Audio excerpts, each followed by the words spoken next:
त्यांच्याकडून खूप साऱ्या ऑफर्स असायच्या की तुम्ही असं काम करा, तुम्हाला ह्या पद्धतीने वर्किंग करून द्या, तुम्ही स्केचिंग करून द्या.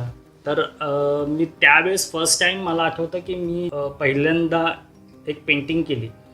ती पेंटिंग मी एका मित्रासाठी गिफ्ट दिली होती आणि तो माझा पहिल्यापासूनचा व्यवसाय तेव्हापासून सुरू झाला की लोकांनी तेव्हापासून ॲप्रिशिएट करायला लागला आणि तोच मी कंटिन्यू चालू ठेवला, शिक्षण विथ पेंटिंग.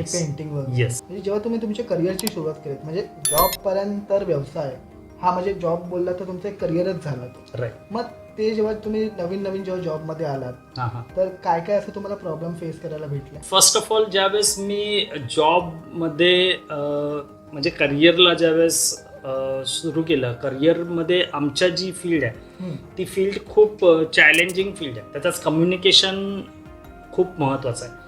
कम्युनिकेशन नसेल तर तो व्यक्ती काहीच करत नाही. कारण क्लायंटशी कम्युनिकेट करणं, आपले जे कलिग्स आहेत त्यांच्याशी कम्युनिकेट करणं, हे सगळ्या गोष्टी असतात.